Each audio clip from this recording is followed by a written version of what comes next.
Hey everyone, and welcome back to my channel, Chat South Africa with Pammy T.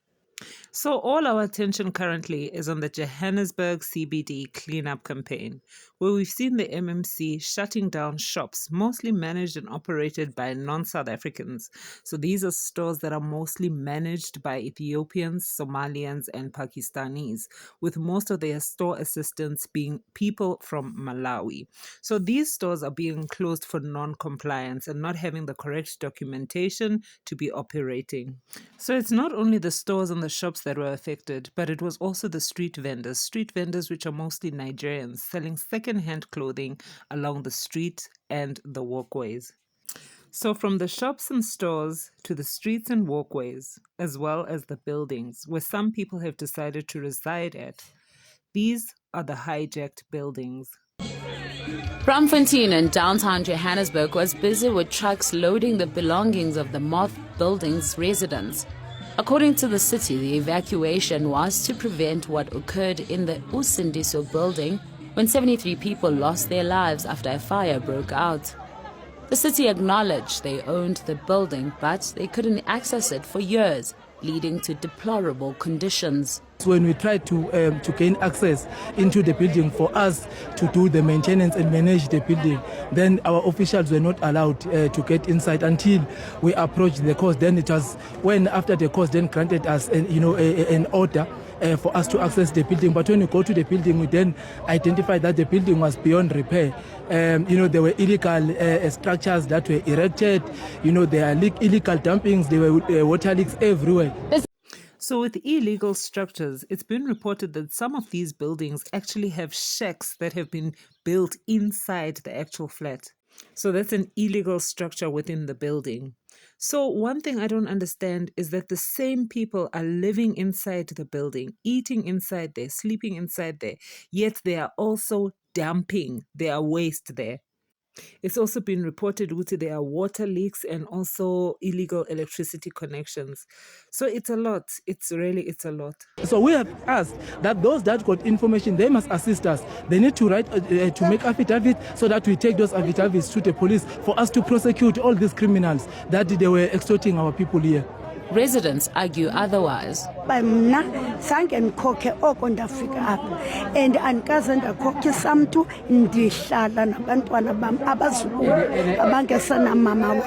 Ayinto ebesikhalela beyisimple uhulumeni akeze phambi kwethu akhulume nabantu sinembuzo omningi sinembuzo yokuthi ungasebenzi yena uzokwenza kanjani. The Inner City Resource Centre says the move was not communicated properly. Communicate with people in time, because of speculations from October saying we are moving you, but they don't know where to go because they haven't even went and viewed those properties that they are being moved to. The city says as they continued with the evacuation, they also found about 10 undocumented foreign nationals that Home Affairs is dealing with now. So a lot of illegal activities are reported to be taking place in and around these buildings.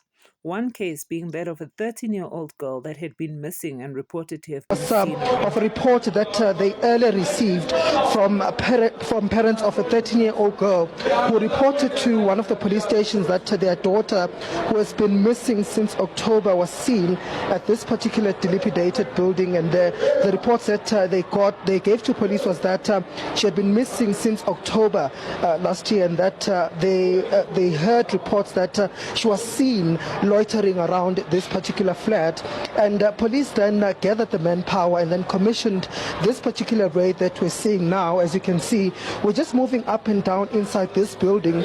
Of course, police are trying to search and to see whether they can find any trail of the girl. But what we do understand at this point is that earlier on, this girl was seen around this building, and when she heard that police were coming to the building, she then decided to run away. So that at this stage is what police are telling us. And as we are getting out now onto the streets, you can see there the big kind of operation that's here on the streets of Johannesburg.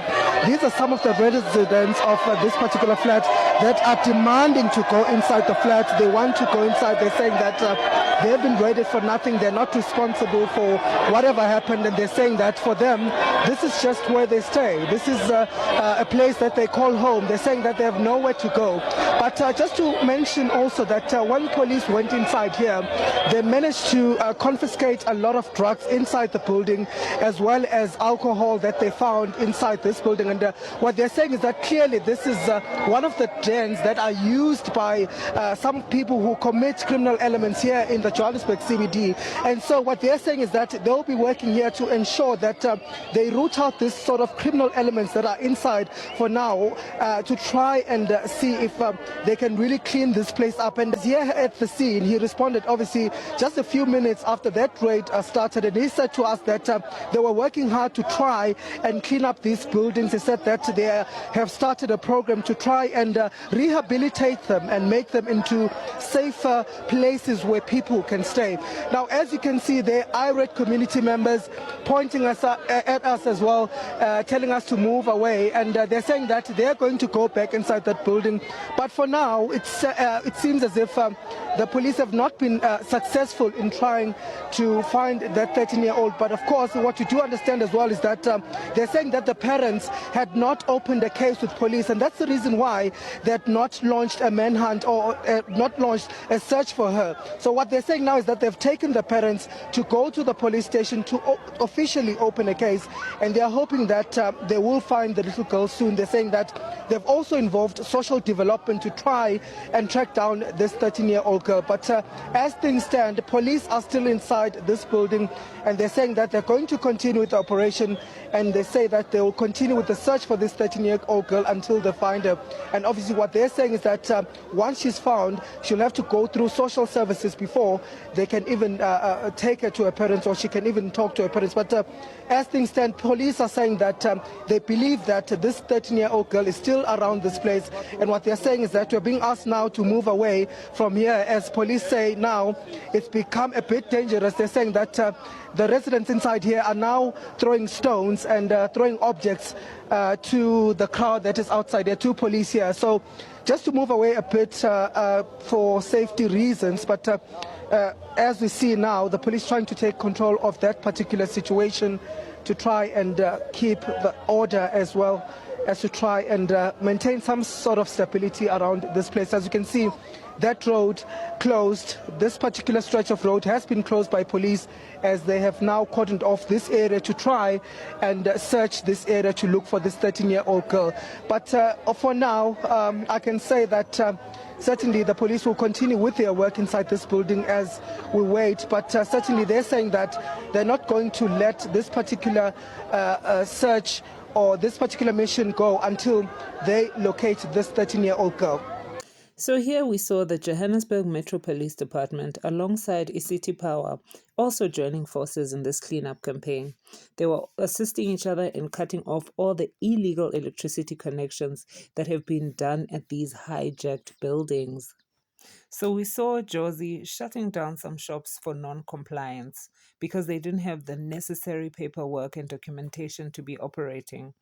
We saw vendors were being removed from the walkways as well as the street pavements. We also saw hijacked buildings having their residents evacuated. Buildings also got electricity supply cut off because it was illegally connected. But then let's chat, South Africa. Do you think that the city's efforts will bear better fruit? Or is this just all in vain, with the possibility of things going back to exactly how they were previously? Let me hear your views. Let's chat, South Africa.